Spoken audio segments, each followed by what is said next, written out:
پہلی محبت کی خلش، دوسری قسط۔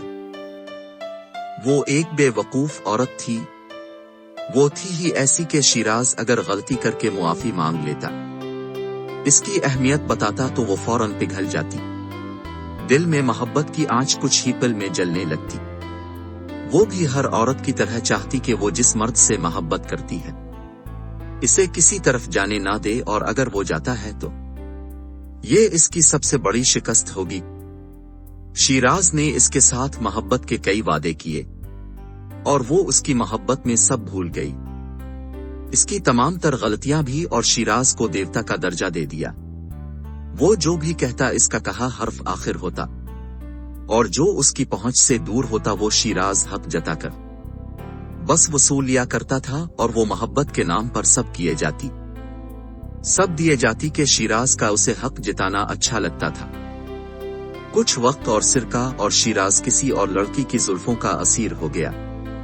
ایسے میں سبین نے ہر وہ ممکن کوشش کی جو شیر از کو اس کی سمت لا سکتی تھی، مگر وہ اڑیل گھوڑا بنا رہا اور اس کو نظر انداز کرتا رہا تھا۔ اسے شیراز کے روئی سے تکلیف پہنچی تھی، اور اس رات وہ اس کی باتوں کو یاد کر کے دیر تک روتی رہی تھی۔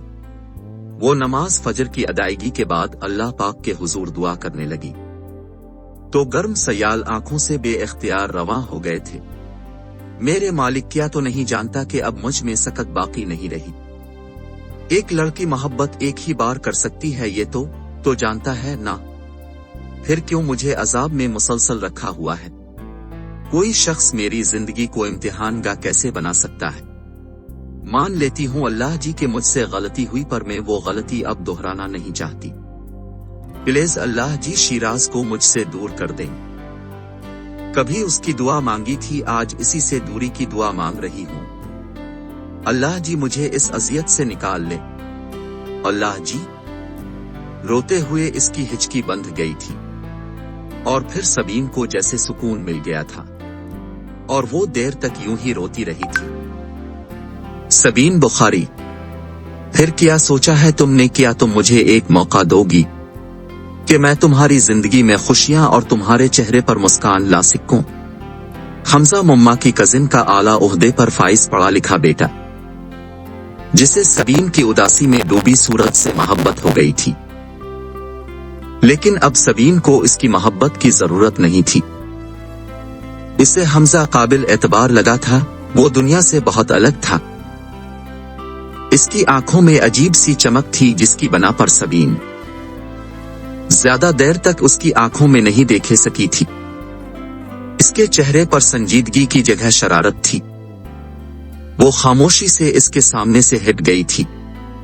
وہ کب تک گھر میں رہا اور مما بابا سے کیا باتیں کرتا رہا، اس کو خبر نہیں ہوئی تھی، لیکن یہ لڑ کے جال بچھانے کو یوں ہی معصوم بن جایا کرتے ہیں، اپنا ماضی کھول کر سامنے رکھ دیتے ہیں کہ دھوکہ تو دے رہا ہوں مگر سچائی کی بنیاد پر دوں گا۔ سبین کو چاہے وہ لاکھ معصوم لگتا ہو، مگر وہ اسے ایک بھی موقع نہیں دینا چاہتی تھی۔ وہ جب گھر آتا تھا وہ اپنے کمرے میں چھپ جایا کرتی تھی۔ وہ اس سے بات کرنا نہیں چاہتی تھی کہ اس کا موڈ کسی بھی اجنبی سے بات کر کے خراب ہو جایا کرتا تھا۔ شیراز جب تک اس کے ساتھ تھا وہ سب سے ہنسی مذاق کرتی تھی، مگر اس کے بعد اس کا دل ہر چیز سے اچاٹ ہو گیا تھا، اور پھر وہ اتنی لاچارت تو نہیں تھی کہ کوئی اور اسے خوش رکھنے کی کوشش کرنے کی اجازت مانگے۔ وہ کب خود کو کسی پر پرت در پرت ٹھلے دینا چاہتی تھی، وہ بھلا اپنے غموں کی تشہیر کب کرنا چاہتی تھی، لیکن وہ بے بس تھی۔ جو بھی ہوا تھا بہت اچھا تک تھا۔ شدید محبت کے جواب میں ملنے والی بے اعتنائی و بے رخی آپ کی ذات کو زہر کر گئی تھی۔ خود پسندی پھر آپ کا پسندیدہ کھیل ہو جایا کرتا ہے، مگر وہ اپنوں کے لیے خود کو کوئی تکلیف نہیں دے رہی تھی، مگر ایسا بھی نہیں تھا کہ وہ کھل کر مسکرا رہی تھی۔ حمزہ کے جانے کے بعد مما اس کے کمرے میں آئیں تو وہ بیڈ پر نیم دراز تھی۔ مما نے اس سے حمزہ سے شادی کا ذکر کیا تھا، وہ خاموش رہی۔ حمزہ سب جانتا تھا، لیکن وہ سمجھتا تھا کہ کسی کے ماضی کو دیکھ کر اس کے مستقبل کا فیصلہ نہیں کرنا چاہیے۔ اگر آپ اس قابل ہیں کہ کسی کو اپنے ساتھ لے کر چل سکیں تو اس کا مطلب واضح ہے کہ اس کا مستقبل آپ کے ساتھ ہوگا۔ ماضی کی جھلک یقیناً مستقبل قریب میں نہیں ہوگی۔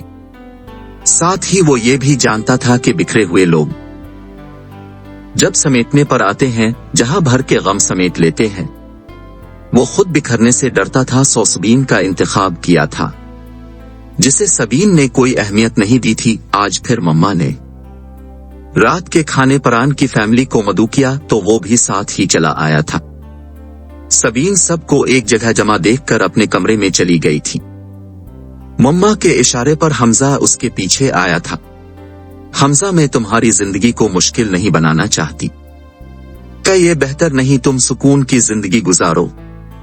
اس نے بے بسی سے پوچھا تو حمزہ نے نفی میں گردن ہلا کر چہرے کے نقوش معصوم سے بنی۔ وہ سر جھٹک کر رہ گئی۔ تو میں ہاں سمجھوں۔ حمزہ بھن میں چڑھائے مسکرا رہا تھا۔ وہ گردن نفی میں ہلا گئی۔ حمزہ ایک نگاہ سبین پر ڈال کر واپس چلا گیا اس رات۔ پھر وہ بہت دیر وہیں کھڑی ماضی سے حال تک کا سفر کرائی، لیکن اب اس کی سوچوں میں حمزہ بھی تھا، جس کے لیے اس کے دل میں کوئی جگہ نہیں تھی۔ وہ اول روز سے اسے پسند تھا، لیکن ایسے نہیں جیسا حمزہ اسے پسند کرتا تھا۔ اس کے دل میں شیراز کے سوا اور کوئی نہ تھا۔ اس کے جانے کے بعد بھی